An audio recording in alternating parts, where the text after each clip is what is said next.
For nearly 2 decades, Gaza has lived under two sieges. One imposed from the outside, that is Israel's blockade. The other is from within, and that is Hamas's rule. In 2006, Hamas won the elections in Gaza. That was the last election that Gaza saw, 2006. What followed was a brief but brutal power struggle with the Palestinian Authority, Hamas versus the PA. By 2007, Hamas had seized full control of Gaza. Many Gazans hoped that this would bring change, that their lives would improve. But that never happened. All they got was cycles of conflict. In 2023, Hamas launched a surprise attack on Israel. The retaliation was swift and devastating. Gaza became the battleground, and now it lies in ruins. Survival is a daily fight. So after all this suffering, the people of Gaza are finally saying enough is enough. They want Hamas gone.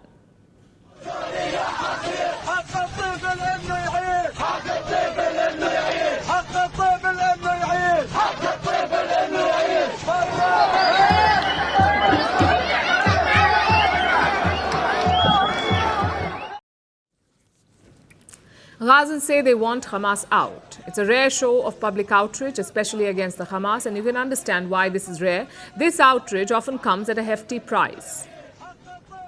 The Hamas rules Gaza with an iron grip. Any show of dissent is crushed swiftly. No one is allowed to talk against them. Even while Hamas was fighting Israel, it was busy rounding up protesters. They were beaten up for speaking out. Some disappeared from the public eye. Others were even left to die. But it seems Gazans have nothing to fear anymore. Their dissent has been building up for some time now. Some people are turning Hamas fighters away, refusing to help them. Others do not want their houses to become Hamas hideouts. They're not letting them in. So Hamas may still control the guns, but they're losing the streets. The question is all of this coming too late? Should Gazans have spoken up sooner? Because look at the state of the Gaza Strip. It is a mound of rubble. And Israel is unrelenting. Their prime minister has vowed to take full control of Gaza. Benjamin Netanyahu says Israel will fight on. They've launched a new offensive. Yesterday, a whole city was declared a combat zone. There were multiple airstrikes. Nearly 60 people were killed. So Israel's plan is very simple. It wants to end the Hamas, even if that means wiping out all of Gaza. This is part of defeating Hamas, in parallel with the tremendous military pressure, our massive entry, to essentially take over all of Gaza and strip Hamas of all ability to plunder humanitarian aid. This is the war and victory plan. On the ground, the situation is worsening, and it's the people of Gaza who are paying the price. They're starving. Earlier, Israel had stopped the passage of aid into the Strip. Netanyahu came under immense international pressure because of this. So he seems to have caved a little. He says Israel has agreed to let some aid into Gaza. But it's hardly enough to feed everyone. The United Nations has issued a stark warning. It says 14,000 babies could die in the next 48 hours in Gaza if more aid does not enter the Strip. It's unthinkable that 10% of kids are malnourished. It's unthinkable that we have severe malnourished children in Gaza, where they used to enjoy the life. And there's no life in Gaza. That's what our staff says so. And this will affect our operations. Israel's new offensive has not gone down well with the world, especially the UK, France and Canada. They are threatening action against Israel. They want the ground operation to stop. The UK has already halted trade talks with Israel. It has also summoned the Israeli ambassador.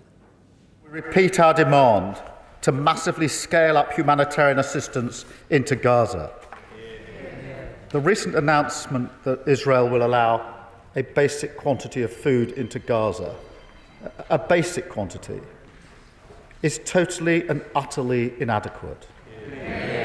So we must coordinate our response, because this war has gone on for far too long.